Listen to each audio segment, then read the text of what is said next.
మరి బీజేపీకి అధికారం ఇచ్చేలాగా, అధికారం వచ్చేలాగా, అధికారం తీసుకునేలాగా మీ నిర్ణయాలు, మీ పోరాటాలు ఉన్నాయా? ఒక్కసారి బీజేపీ నాయకులు ఆత్మ పరిశీలన చేసుకోండి. మీ కార్యకర్తలు చేస్తున్న పోరాటానికి మీరు సరైన రీతిలో వాళ్ళని ముందుకు తీసుకెళ్లే ప్రయత్నం చేస్తున్నారా? ఒక్కసారి ఆత్మ పరిశీలన చేసుకోండి. తన్నుకోవడం ఆపితే మీరు ఏమైనా పవర్లోకి వచ్చే అవకాశం ఉంది. తన్నుకోవడం ఒకవైపు ఉన్నది, నిర్ణయాలు కూడా చాలా దారుణంగా ఉన్నాయి.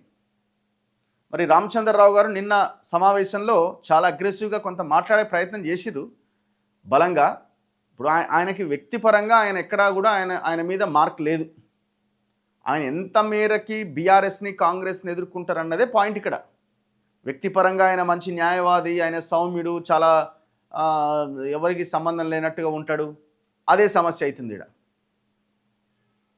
ఇప్పుడు అందరికీ సమస్య కావాలి. ఎవరు? రామచంద్రరావు బీజేపీ అధ్యక్షుడిగా. సమస్య అంటే ఈయన సమస్యలు కొనిదేవడం కాదు, ప్రజల సమస్యలు తీర్చడంలో ఆయన అన్ని పార్టీలకి సమస్య కావాలి.